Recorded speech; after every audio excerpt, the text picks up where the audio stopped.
Pessoal, agora nós vamos falar sobre dois resultados importantes obtidos a partir do teorema do valor médio. Esses resultados que vêm a partir de um resultado anterior, mais forte, mais importante, eles são chamados de corolários. Então aqui eu tenho dois corolários. O primeiro fala o seguinte, que se eu tenho a derivada de uma função dando zero no intervalo aberto AB, então a função f é constante. Você pode falar assim, ué, mas eu já sabia disso desde o cálculo 1. Não, talvez você tenha visto o contrário disso. Se a função for constante, a derivada é zero. Vamos aqui fazer um rascunho aqui. Se você tiver, por exemplo, f de x igual a um número qualquer, naturalmente que se você derivar essa função, você vai encontrar zero. Isso não é difícil de você perceber. Mas o que esse resultado aqui está dizendo é o contrário, que se a derivada for zero em um certo intervalo, o que vale é a volta, que não é necessariamente algo assim tão evidente, não é?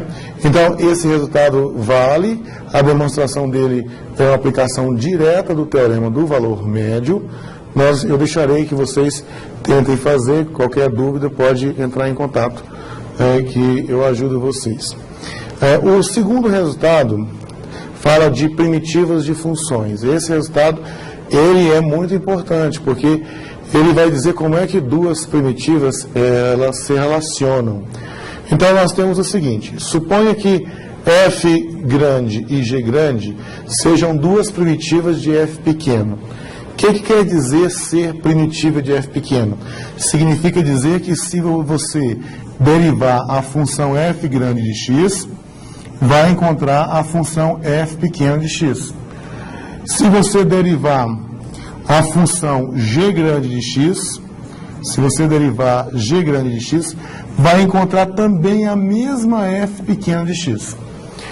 E o que ele está dizendo é o seguinte, que se você tem uma situação dessa, duas funções que são primitivas de uma a outra, então essas duas funções, elas se relacionam dessa forma. A diferença entre elas dá uma constante. Nós dizemos que uma função difere da outra por apenas uma constante. De forma equivalente, se você pegar esse g de x aqui, ele aparecerá de lá mais g de x, e você tem essa relação aqui. Então, se g de x é uma primitiva para uma função f pequena, g de x mais c também é uma outra primitiva para essa f pequena. Isso aqui é importante, porque às vezes acontece de você, estudante,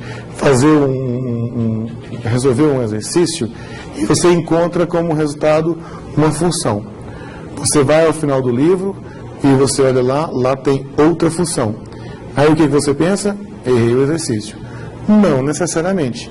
Nós veremos daqui a pouquinho três situações que ilustram essa questão de você usar um procedimento, chegar em uma expressão, usar outro procedimento, chegar em outra função. E elas, aparentemente, podem até ser bem diferentes, né? Ou pode ser, às vezes, parecida. Mas certo é que o que esse resultado garante é que a diferença entre elas é uma constante.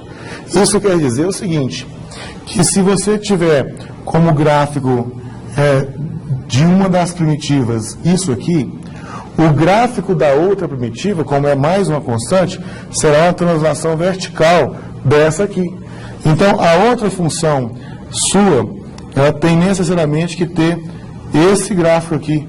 Ou ele vai passar por cima desse aqui, ou ele então será, por exemplo, olha aqui, uma outra situação poderia ser essa aqui.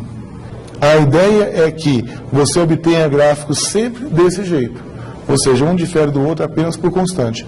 Um é o outro transladado em C unidades. Para cima, se o C for positivo, para baixo, se o C for negativo. E como é que você pode fazer no caso desse exemplo que eu falei para você?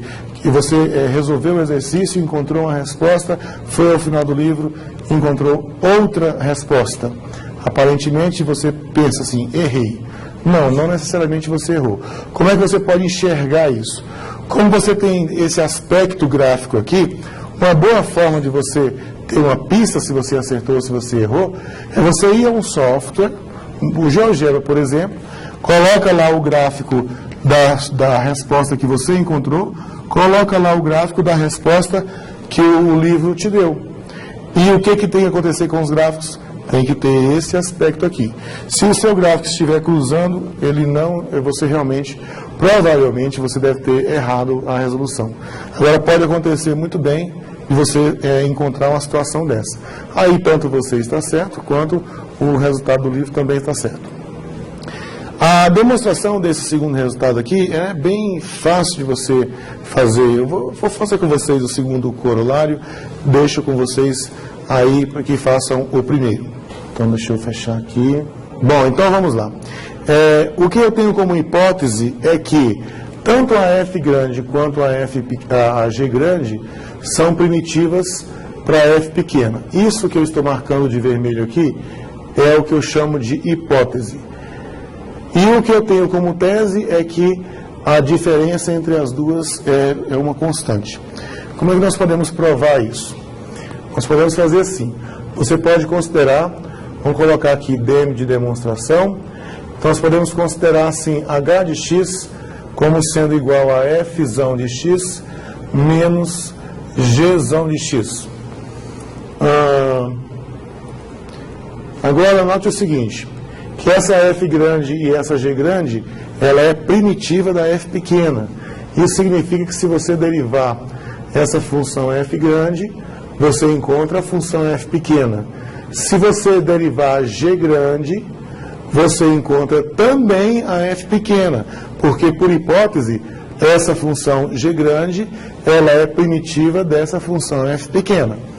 Então, aqui eu tenho que, nos dois casos, a derivada da função F pequena.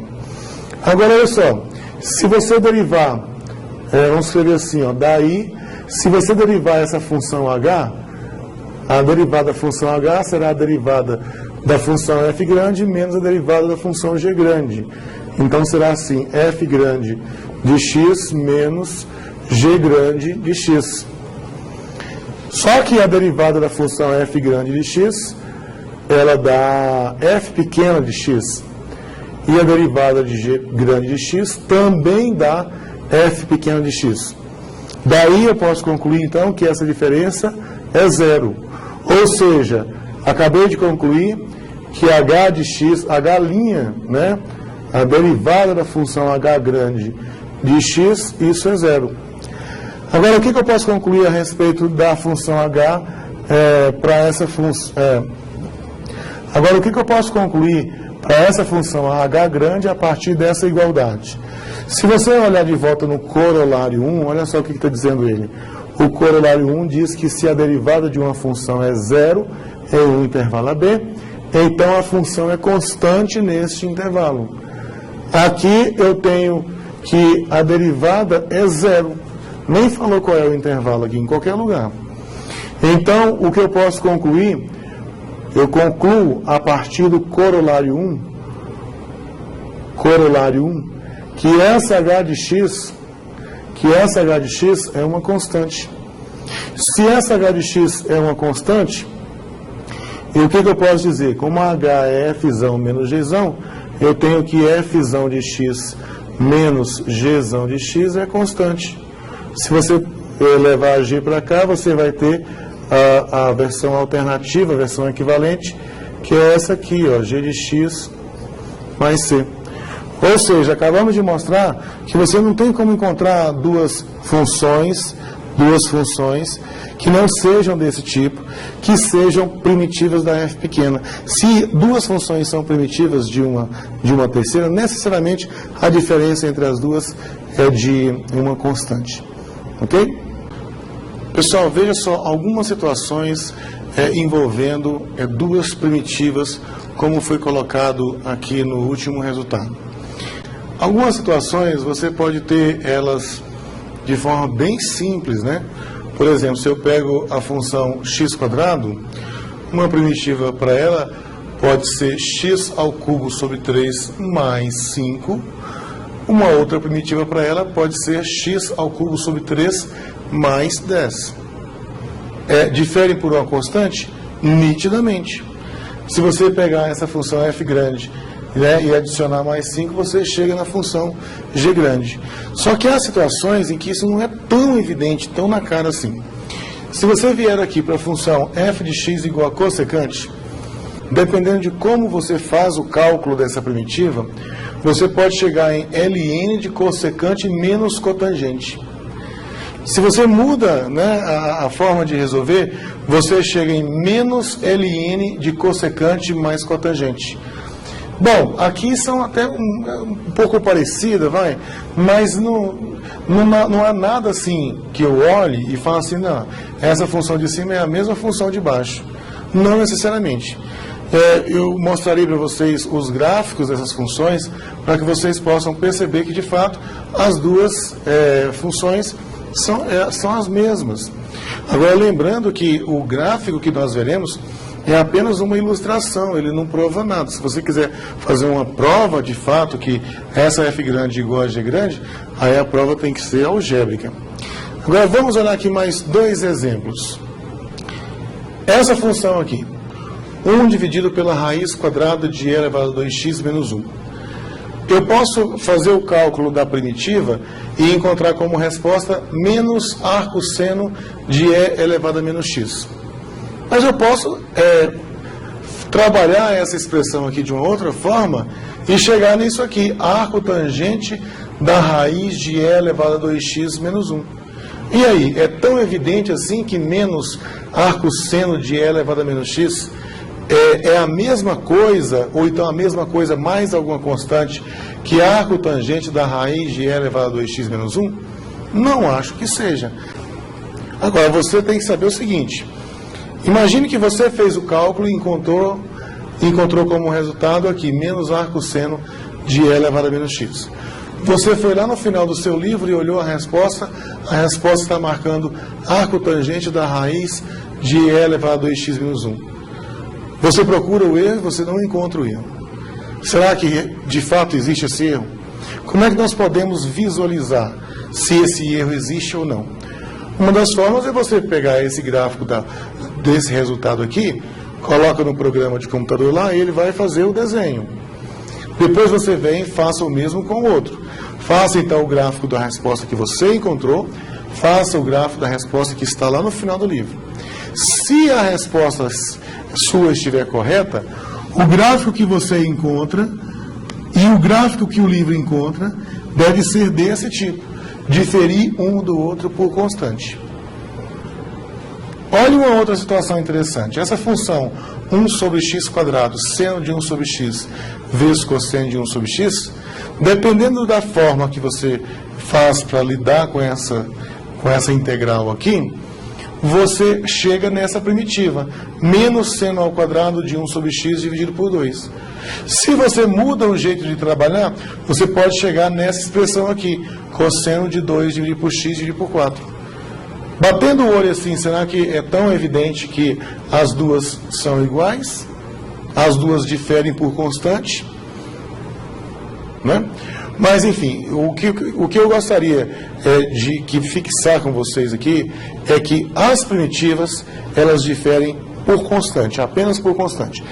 E uma forma de você saber se você acertou ou não é você olhando para o aspecto gráfico. O aspecto gráfico, caso você tenha errado, ele ficará evidente. Um gráfico será, por exemplo, desse jeito e o outro será assim. Eles vão cruzar um com o outro, ou estarão definidos em domínios diferentes. Algum problema acontecerá. Se estiver certo, eles serão paralelos. O que estiver aqui, estará aqui também. Agora, vejamos os gráficos dessas funções agora, lá no GeoGebra. Vamos lá? Agora, vamos olhar com o GeoGebra os pares de primitivas que nós exibimos agora há pouco. No primeiro caso, eu tenho x ao quadrado mais 5, que é esse gráfico vermelho, x ao quadrado mais 10, que é esse gráfico azul. Note que o azul é a translação vertical do vermelho. Tanto que se eu descer ele aqui, clicar e arrastar, vai dar certinho lá. Ok? Bom, aí você pode perceber nitidamente que nós estamos falando de de um par de funções que tem essa característica, uma difere da outra apenas por constante. Agora, o outro gráfico que foi comentado foi o LN. Vamos colocar aqui, eu vou colocar aqui LN de cossecante de x menos cotangente de x. E depois vou colocar aqui na outra, menos ln cossecante de x e mais cotangente de x. Vamos colocar aqui visualização padrão. Observe o seguinte, o gráfico das duas ficaram juntas. O gráfico das duas ficaram juntas. Eu vou tirar aqui a azul para você ver. A vermelha está de baixo. Se eu tirar a vermelha, a azul está de baixo. Então, no caso dessas duas funções, nós estamos falando de funções que são idênticas. Elas, ponto a ponto, elas são iguais. Deixa eu pegar aquele texto que está lá em cima. Bom, agora eu coloquei aqui o par de funções ln do módulo de cossecante menos cotangente e menos ln do módulo de cossecante mais cotangente. Você note que os dois gráficos estão sobrepostos. Ponto a ponto, essas duas funções retornam o mesmo valor. Então eu estou falando de funções que são idênticas. Não há uma translação vertical aqui com um valor positivo para você. Você, no caso aqui, é zero. Bom, agora vamos ao terceiro caso que nós mostramos agora há pouco.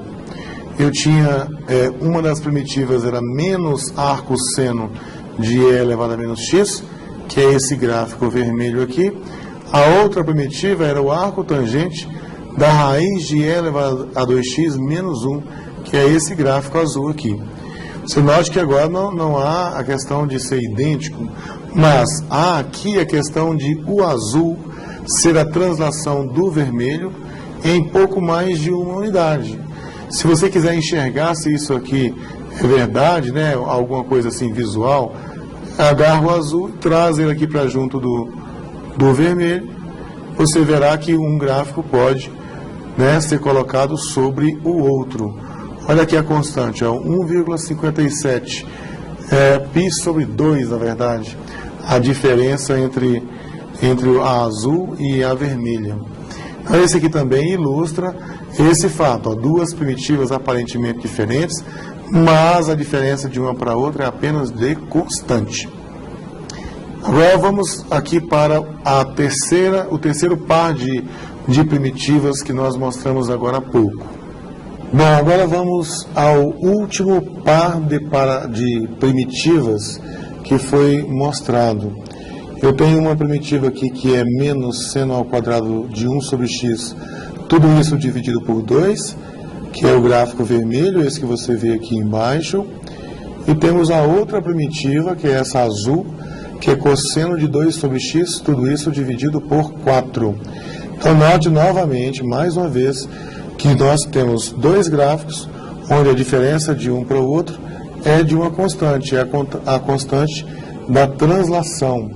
Você pode ilustrar isso aí agarrando um gráfico e levando ele até o outro.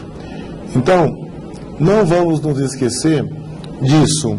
Duas primitivas diferem uma da outra apenas por constante. Se você encontrou um resultado, o seu livro está falando que o resultado é outro, ou o seu programa de computador está falando que o resultado é outro, não necessariamente você errou. Vá até um programa como esse e verifica se esse fenômeno que você está olhando aqui, que você está observando aqui, acontece. Se isso acontecer, parabéns, você acertou o exercício. Se não, aí você deve voltar e procurar ver onde é que foi que você errou. Ok? Vamos agora em diante. Pessoal, viram aí que interessante? Agora, sobre essas primitivas aparentemente diferentes, Eu escrevi sobre isso, achei isso bacana, acabei escrevendo sobre isso, coloquei no meu blog. Eu vou deixar aqui no vídeo um link para você poder acessar, inclusive as demonstrações, porque no que vocês viram agora recentemente, que eu acabei de mostrar, vocês viram os pares de primitivas, mas não viu como é que se chega até eles. Então eu vou deixar aqui para vocês uma forma de você acessar essas demonstrações e ver como de fato nós podemos chegar em respostas diferentes.